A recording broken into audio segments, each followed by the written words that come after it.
Welcome to another tutorial. This time we're going to demonstrate the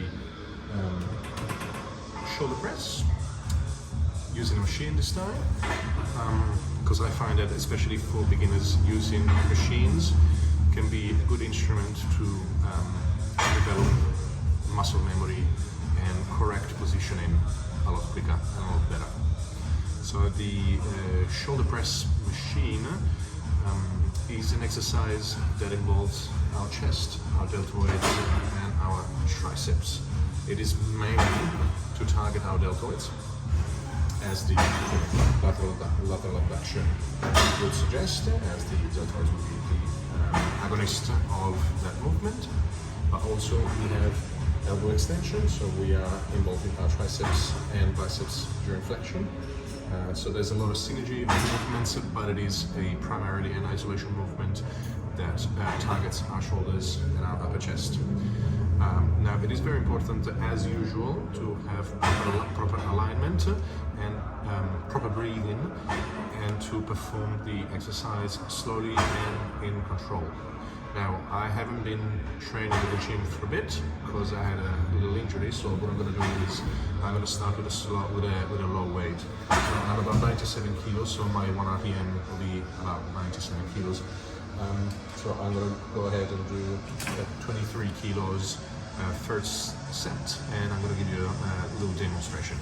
So first of all, we want to have our legs at 90 degrees, so our knees flexed at 90 degrees. Now I think I'm a little taller, so I'm going to go ahead and go a little lower. So, second, we want to have 5 points of contact. So 1, 2, 3, 4, and 5. 5 points of contact maintain stability and optimal alignment during the lift, right? Now we have an upward phase and a downward phase. The upward phase consists in the shoulder abduction and upward rotation of the shoulder girdle. As we know from functional anatomy, they go together. For every 2 degrees of lateral abduction or shoulder abduction, we have 1 degree of upward rotation, as the articular structure go in synergy together. So once we have our 5 point of contact, we assume our grip, which is slightly pronated. Our wrists are in line with our forearm again. So we're going to go ahead and lift. Now our breathing, inhale and exhale, go with concentric and eccentric phase. So the structural strength and condition textbook that we have available at UTS suggests that we exhale at sticking point, so on the second part of our ease and our concentric phase. Between the second part of our concentric phase and the start of our eccentric phase, we exhale, we let go. And then we inhale in our eccentric phase, when we lower down, in control, we inhale and recharge.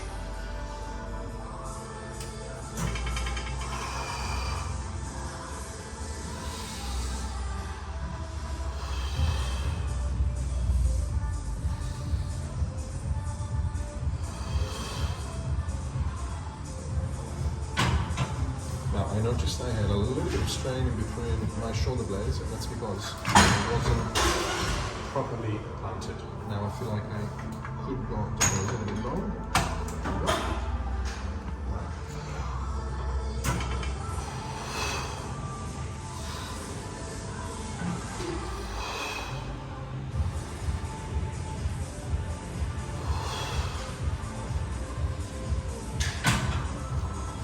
And there we are.